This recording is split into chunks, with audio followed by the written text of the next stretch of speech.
Stop, it hurts, she cried. The rancher froze, then spoke gently. Hold on. It won't hurt for long. Her dress was torn, her lips split. Behind her, smoke still rose from what used to be her home, a blur of ash, blood, and shattered promises. Every step she took left a mark on the dry earth, each one lighter, weaker, as if her body was slowly forgetting how to move. She had run until she could no longer tell the difference between her heartbeat and the thunder in her ears. Somewhere in the chaos, she'd grabbed a rusted tin box from under the floorboard. She didn't know why, only that Tobias, her husband, had always said if anything ever happened, that box mattered. But now Tobias was gone. She had seen his body fall in the doorway, the men's laughter carried by the wind. They wanted gold, secrets, something buried. She only remembered his last words before the gunshot. Run, Marianne. Don't look back. Her breath caught as she tripped over a patch of brittle grass, falling hard against the edge of an old windmill tank. The metal burned her palms. She pressed herself against it, trembling, clutching the tin box tight against her chest. The world blurred. Her body was nothing but pain and exhaustion. The only sound was the creak of the windmill above her, spinning lazily against the sky, like time mocking her. She didn't hear the horse until it was almost beside her. Eamon Ridge pulled on the reins and brought the animal to a stop. The sun cut his shadow across the dirt, a tall man, broad-shouldered, his face weathered from years of silence. He dismounted, dust rising around his boots, and stared at the figure slumped by the tank. For a heartbeat he thought she was dead. Then she moved, a small broken sound escaping her lips. He knelt beside her, reaching out carefully. "Ma'am," he said softly, his voice deep, steady, but carrying a tremor that betrayed memory. "You hurt?" She flinched as his hand brushed her shoulder. "Don't," her voice cracked. "Please stop. It hurts." Eamon froze. Something inside him went still. The same stillness that had filled him years ago on a battlefield when a dying woman had said those exact words. He pulled his hand back slowly, eyes darkening. "I'm not here to hurt you," he said after a long pause. "Hold on. It won't hurt for long." Her eyes lifted to his face then, eyes rimmed red from tears and smoke. She searched him like a drowning soul looking for something solid. Then, without warning, her body gave out. He caught her before she hit the ground, her weight barely anything in his arms. He carried her into the ranch yard, through the wooden gate that groaned like an old memory. The world was quiet except for the wind and the creaking windmill. He laid her down beside the trough, tore off his glove, and scooped up cold water with his hand, splashing it gently over her bruised face. She gasped, the shock waking her for a moment. "Easy," he murmured. "You're safe now." But safety was something Marianne no longer believed in. Her hands still clutched the box like it was the last piece of her world. Her voice came out weak. They killed him. My husband." Eamon's jaw tightened. He said nothing, only nodded once. He saw the fear trembling in her shoulders, the dirt mixed with blood on her cheek. Something in her pain broke the silence that had kept him alive all these years. He lifted her gently, guiding her toward the old water barrel. "We'll get you cleaned up," he said. She tried to pull away, but her strength was gone. He steadied her from behind, his hands rough yet careful, the way one holds something sacred and fragile at once. The cold water hit her skin, running down her neck and arms. She hissed through her teeth, trembling. "Please, it hurts." Eamon froze again, his breath catching. "I know," he said softly. "But it's the only way to keep you from burning." The water mixed with blood and dust, flowing down into the dry soil. For a moment the air seemed to still, the sky stretched endless, the horizon wide and empty. Eamon could feel her heartbeat against his chest as he steadied her. It was fast, wild, but alive.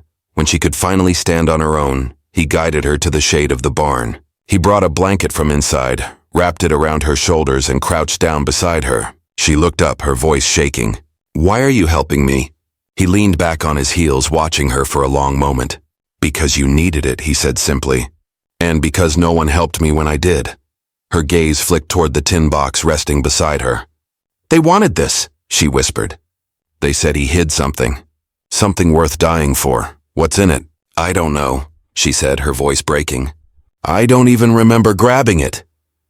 Eamon reached toward it, but she pulled it back against her chest. "Please, don't." He raised his hands in surrender. "All right. Keep it close." He stood and turned toward the horizon. In the distance, the smoke from her homestead still twisted faintly against the sky. "They might follow," he muttered. Marianne's breath caught. If they do, I'll keep running. You won't make it far, he said quietly. You're hurt, and you've already lost too much blood. He walked toward his horse, unstrapped a canteen, and handed it to her. Drink. I'll figure out what to do.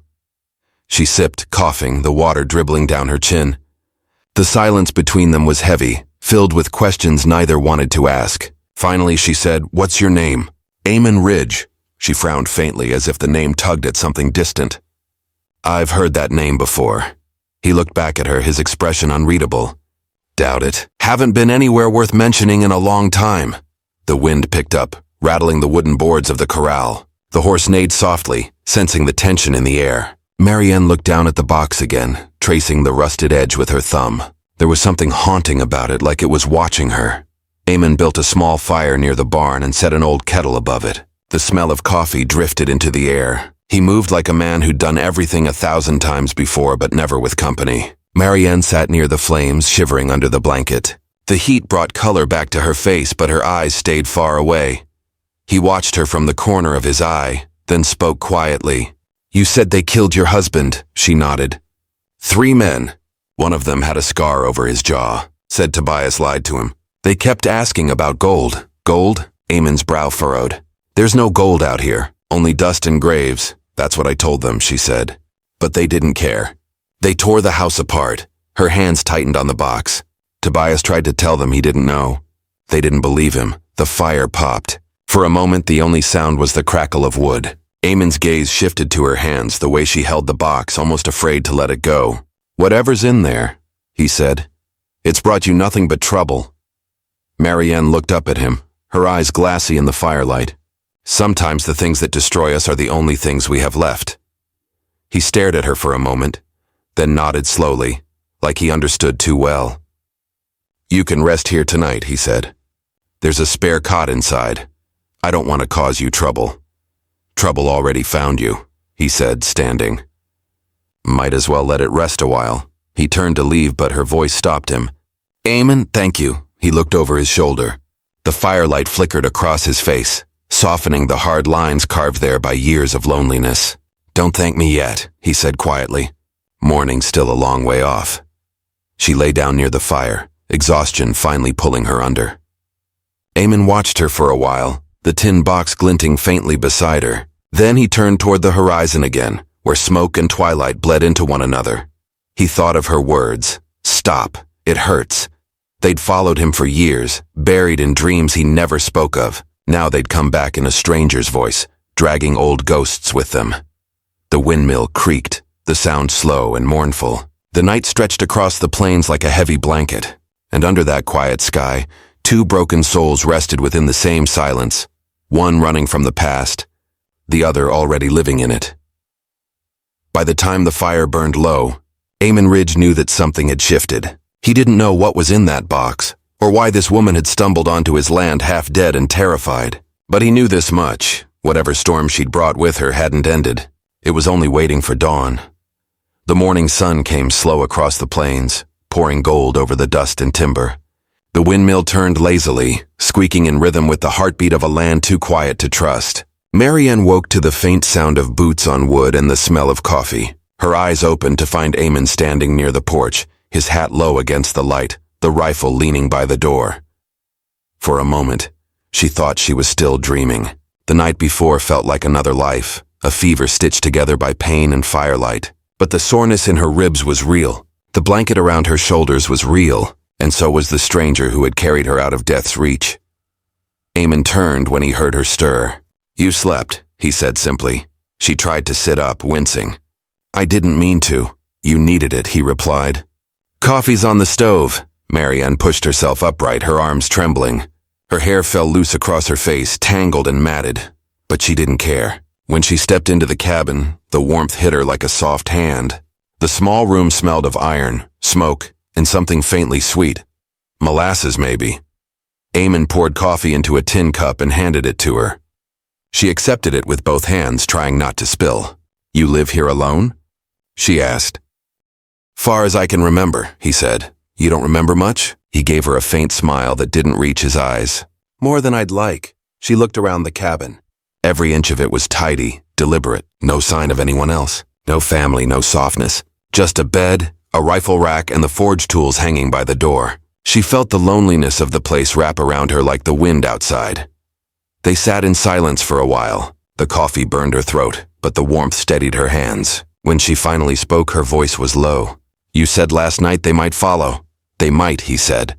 "Men like that don't stop until they find what they're after." Her eyes dropped to the tin box on the table. The lid was dented, the lock rusted shut. She traced the metal with her fingers.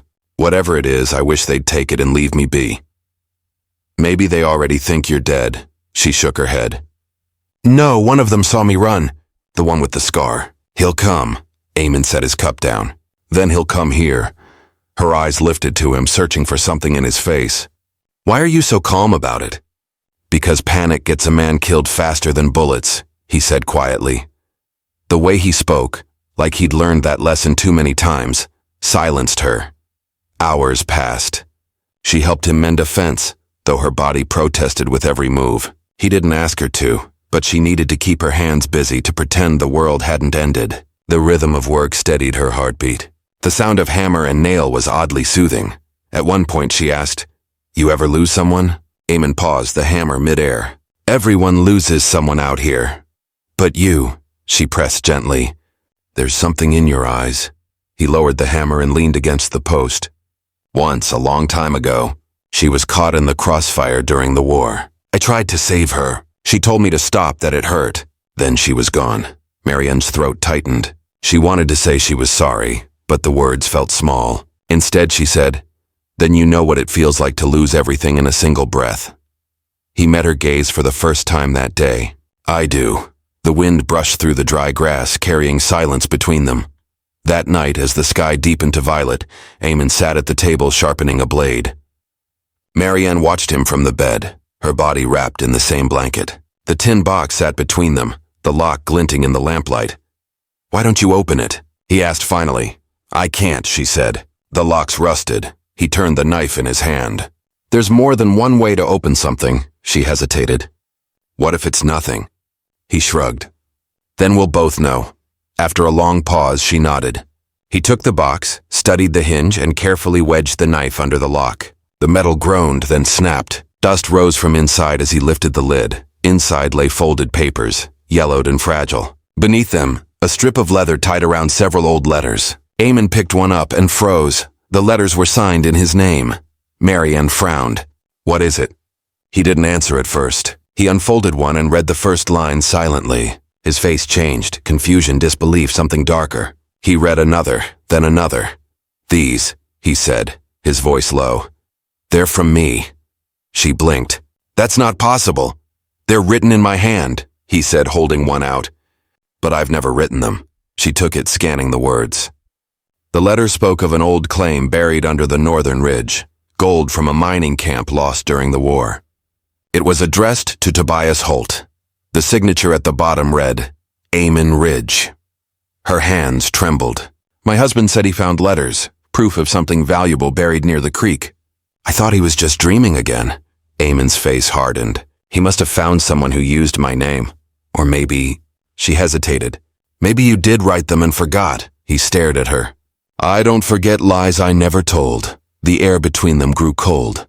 She folded the letter slowly and placed it back inside the box. "He thought you were rich, that you had gold hidden out here." "Then he came looking for me," Eamon said. She looked up sharply. "You knew him?" "I don't remember meeting him," he said. "But if he came here, I'd remember that too." He stood, pacing. "The men who killed him, they weren't after you." "They were after whatever those letters promised." Marianne pressed her fingers against her temples. "Then they'll come for you now." He looked toward the window, the sky outside deepening with the coming storm. "Let them." The word sent a chill through her. "Eamon, you can't fight them alone." "I've been alone longer than you think," he said. "And I've fought worse." She stood, trembling. "You don't have to be." He turned to her then, eyes dark and steady. "You don't understand. Men like them, they don't leave witnesses. If you stay, you'll die." Her voice cracked. "If I leave, you'll die." They stared at each other, the silence between them heavy with everything they couldn't say. Outside, the wind picked up, howling through the gaps in the boards. Eamon walked to the back wall of the cabin and moved a heavy barrel aside. Beneath it was a hatch in the floor covered with dust. He lifted it open, revealing a narrow pit lined with wooden beams. "What's that?" she asked. "A hider's hole," he said. "Made it years ago. Big enough for one. Quiet enough to keep you breathing." Marianne shook her head. "You think I'll hide while you get killed?" He gave a faint smile. "I think you'll do what you have to survive." Her hands clenched into fists. "You saved me. Don't ask me to let you die for it." Eamon stepped closer, close enough that she could see the faint scar along his jaw, the exhaustion in his eyes. "I'm not planning to die. I'm planning to make sure they never come back." The lamplight flickered between them, and in that moment something unspoken passed.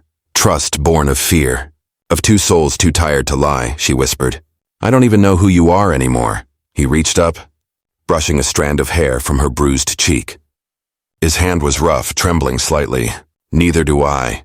For a heartbeat, they stood like that, the wind howling outside, the world closing in, and then he stepped back, breaking the spell. "Get some rest," he said quietly. "We'll need strength for what's coming." Marianne sat on the edge of the bed long after he was gone, staring at the tin box and the letters inside. She traced his name again and again, whispering it under her breath as if the sound itself might make sense of the madness. Eamon stood outside under the windmill, the storm rolling over the plains. Lightning flickered far off in the distance, painting the land in flashes of silver and shadow. He looked toward the ridge where the old mining trails cut through the earth, wondering how far a lie could travel before it found its way home. When the first drops of rain began to fall, he tipped his hat back and whispered into the wind, "You were right, Tobias. Whatever you buried, it's digging its way out now."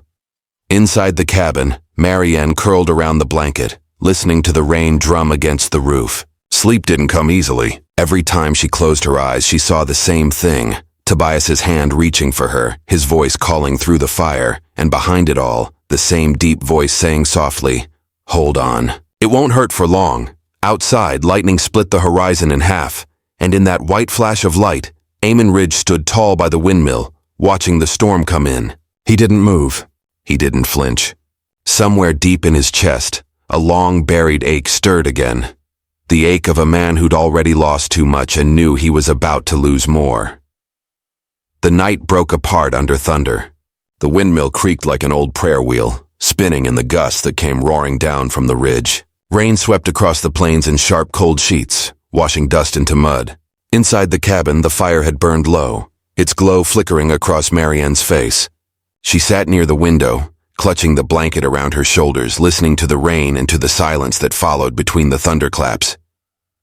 Eamon hadn't come back inside since dusk. He'd been out near the barn, working by the dim light of a lantern, checking his rifle, tightening the wire fence, setting traps. Each sound she heard from outside made her heart twist tighter.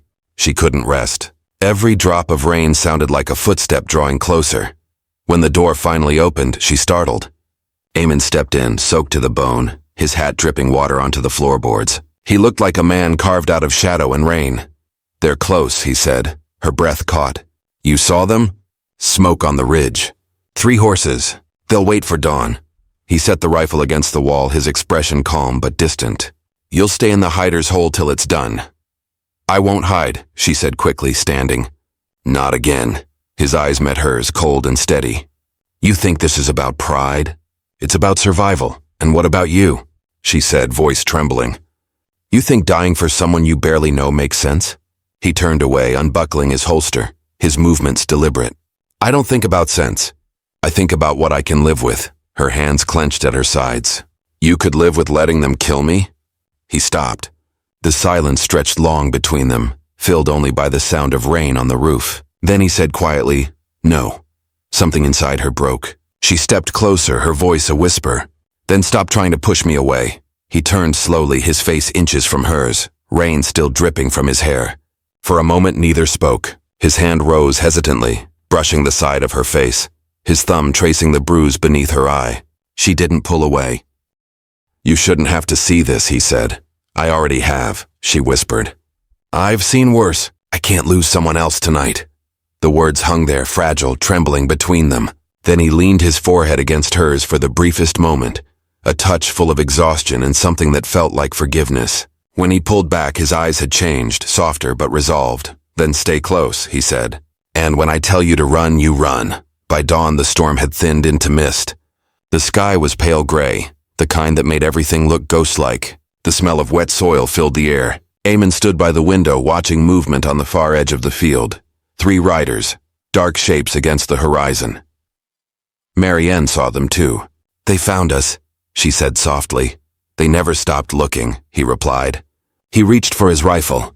Time to end it, she caught his arm. Please, don't do this alone. He looked down at her hand, gripping his sleeve. You shoot before? She nodded, though her hand trembled. Once, for the wrong reason. Let's make this one right. He handed her the spare revolver. Stay by the windmill. Keep your eyes sharp. If they circle around, you take your shot and don't think twice. The riders came in slow, confident. The one with the scar was in front, his voice rough and mocking. Morning, Ridge, he called out. Heard you're harboring something that don't belong to you. Eamon stepped out into the open yard, the mud sucking at his boots. Ain't harboring anyone, he called back. Just keeping company with ghosts, the man laughed. That's so? Maybe we'll lay another one down for you to talk to. Eamon raised his rifle just enough to make his meaning clear. You cross that fence, you don't cross back. The scarred man smirked and nudged his horse forward. You don't scare easy, old man. But everyone breaks. Eamon fired once, the crack tearing through the mist. The bullet struck the ground a foot from the man's horse. It reared, throwing mud and fury into the air. Next one ain't a warning, Eamon said. The riders split, 2 circling toward the barn. Marianne crouched behind the windmill, her heart hammering. Rain dripped from her hair into her eyes. The metal tank beside her trembled with each gust of wind. She saw one of the riders moving through the fog, gun drawn. She held her breath, finger tightening on the trigger. The man stepped closer, muttering under his breath. He didn't see her until it was too late. She fired. The shot echoed off the metal tank, sending birds scattering from the fence. The man dropped to his knees, clutching his chest, and fell face first into the mud. The other 2 turned at the sound, shouting. Eamon took advantage of the distraction, firing twice. One went down. The last one, the scarred leader, ducked behind a trough, returning fire. Bullets whined through the rain, punching splinters from the fence posts. Eamon moved fast, reloading behind the forge, mud streaking across his arms. The scarred man laughed from the other side. You can't save her, Ridge. You couldn't save the last one either. The words hit Eamon harder than the bullets. His breath caught, the memory slicing through him. The woman on the battlefield, her voice breaking through smoke and chaos. Stop. It hurts. He steadied himself, jaw clenched. You talk too much, he said. The man moved to fire again, but a sudden click stopped him. Marianne stepped out from behind the windmill, her revolver aimed dead steady. He's right, she said. You do. The scarred man turned his gun toward her, but Eamon fired first. The shot ripped through the fog, clean and final. The man fell back against the trough, eyes wide in shock, rain washing the blood from his cheek. Silence followed, deep and sudden. Only the windmill moved, creaking in slow circles. Marianne stood frozen, the gun still raised, her whole body shaking. Eamon walked toward her, mud heavy on his boots. He gently lowered her hand, the revolver slipping from her grasp. It's done, he said quietly. She stared at the bodies lying in the mud. No, she whispered. It's never done. He looked at her, his eyes tired. Maybe not, but for now we're still breathing. She looked up at him, tears cutting through the dirt on her face. Why did you save me? He hesitated. Because I couldn't save her. The confession hung between them, raw and heavy. She stepped closer, touching his arm. You did now, she said softly. He didn't answer, only exhaled slowly like he'd been holding his breath for years. The rain eased, and the first light of morning began to break through the clouds. Later, when the sun rose high enough to warm the earth, they buried the men near the fence line. Neither spoke much. When it was done, Marianne walked to the barn. The tin box still sat on the table, mud-splattered but unbroken. She opened it one last time. Inside, beneath the damp letters, lay something she hadn't seen before. A small velvet pouch. She opened it with trembling fingers. Inside was a single gold ring and a folded note, the paper softened by age. She read it silently, her lips parting. Then she handed it to Eamon. He read it aloud, his voice low. For the man who saves my wife, tell her I forgave her long before the storm. Tobias Holt. Eamon's hand tightened around the paper. He looked at her and she met his gaze, her eyes full of something that wasn't sorrow anymore. He knew, she whispered. He knew what was coming. He knew I'd find you. Eamon folded the note carefully and placed it back inside the box. Then maybe this was never about gold. No, she said. It was about peace. They stood together in the doorway of the barn, the wind brushing through the grass, the world washed clean by rain. The sun turned the wet earth to gold, the same kind Tobias had died chasing. Eamon looked out toward the horizon. You could leave, he said quietly. Start over somewhere green. Oregon, maybe. Marianne shook her head. Everywhere else is just another road. This is where the running stopped. He looked at her for a long moment, then nodded. Then I guess I'll have to fix that windmill. It's got a voice like an old ghost. She smiled faintly. Maybe we both do. For the first time in years, he laughed, a soft, broken sound that carried into the open air. As the day stretched forward, the forge lit again, smoke curling upward into the blue. The ranch felt different now, still scarred, still quiet but alive. The windmill turned slowly in the breeze, creaking like it remembered everything that had happened and decided to keep moving anyway. That night, as dusk settled across the land, Marianne and Eamon sat by the fire. The tin box rested between them, now empty, its secret spent. She leaned her head against his shoulder, and for the first time in days her heartbeat didn't feel like running. Eamon stared into the flames, his voice barely a whisper. See? It didn't hurt for long. Marianne closed her eyes, her lips curling into the smallest smile. No, she murmured. It didn't. Outside, the windmill kept turning, slow and steady, under a sky finally free of thunder. The plains were quiet again, but not empty. Somewhere in that silence, two lives had found a way to start over, proof that even the worst pain could soften if held by the right hands.